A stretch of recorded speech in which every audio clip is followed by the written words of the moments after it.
ನಮಸ್ಕಾರ ಸ್ನೇಹಿತರೆ. ಹೊಸ ವರ್ಷದ ಆರಂಭದಲ್ಲಿ ಕೆಲವು ವಿಶೇಷ ಕೆಲಸಗಳನ್ನು ಮಾಡಿದರೆ ಲಕ್ಷ್ಮೀ ದೇವಿಯು ವರ್ಷ ಪೂರ್ತಿ ನಮ್ಮ ಮೇಲೆ ದಯೆ ತೋರಿಸುತ್ತಾಳೆ ಎನ್ನುವಂತಹ ನಂಬಿಕೆ ಇದೆ.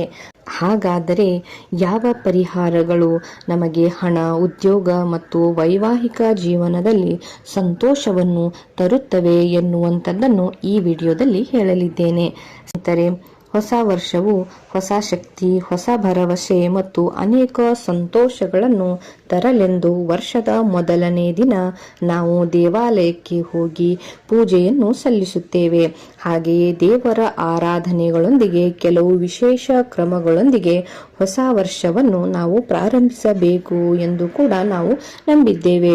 ಹೀಗಾಗಿ ನಾವು ಹೀಗೆ ಮಾಡುವುದರಿಂದ ಶುಭ ಫಲಿತಾಂಶಗಳನ್ನು ಪಡೆಯಬಹುದು ಮತ್ತು ಲಕ್ಷ್ಮೀ ದೇವಿಯ ಆಶೀರ್ವಾದವು ನಮ್ಮ ಮೇಲೆ ಇರುತ್ತದೆ ಎಂದು ನಾವು ನಂಬಿರುತ್ತೇವೆ.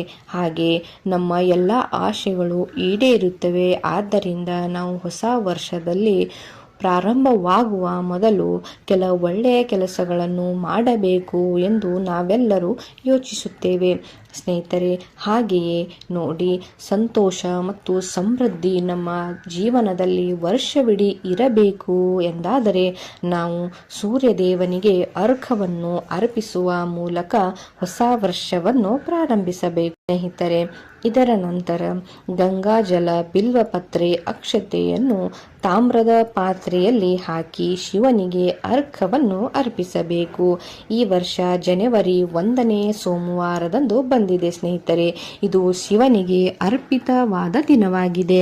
ಆದ್ದರಿಂದ ಶಿವಲಿಂಗದ ಪ್ರತಿಷ್ಠಾಪನೆಗೆ ಅಥವಾ ರುದ್ರಾಭಿಷೇಕದ ಸಮಯದಲ್ಲಿ ನಾವು ಓಂ ಮಹಾದೇವಾಯ ನಮಃ ಅಥವಾ ಓಂ ನಮಃ ಶಿವಾಯ ಎಂಬ ಮಂತ್ರವನ್ನು ಪಠಿಸಿ ನಮ್ಮ ಈ ಮುಂದೆ ಬರುವಂತಹ ವರ್ಷವನ್ನು ನಾವು ಪ್ರಾರಂಭಿಸಬೇಕು.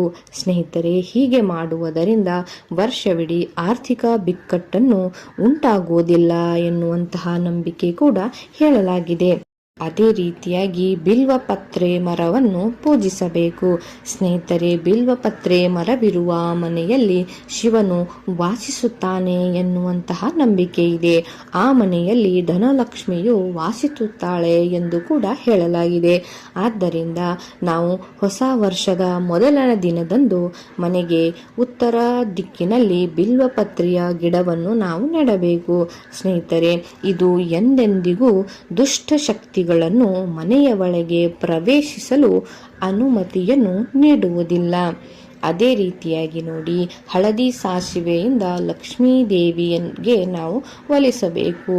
ಅಂದರೆ ವರ್ಷದ ಮೊದಲನೇ ದಿನದಂದು ಹಳದಿ ಸಾಸಿವೆಯನ್ನು ಕೆಲವು ಧಾನ್ಯಗಳು ಮತ್ತು ಕರ್ಪೂರಗಳೊಂದಿಗೆ ಬೆಳ್ಳಿ ಅಥವಾ ಸ್ಟೀಲ್ ಬಟ್ಟಲಿನಲ್ಲಿ ಸುಡಬೇಕು. ಜೊತೆಗೆ ಈ ದಿನದಂದು ದೇವರನ್ನು ಪೂಜಿಸುವಾಗ ಹಸುವಿನ ಸೆಗಣಿಯಲ್ಲಿ ಹಳದಿ ಸಾಸಿವೆ ಹಾಕಿ ಸುಟ್ಟು ಅದರ ಹೊಗೆಯನ್ನು ಮನೆಯಲ್ಲಿ ತೋರಿಸಬೇಕು.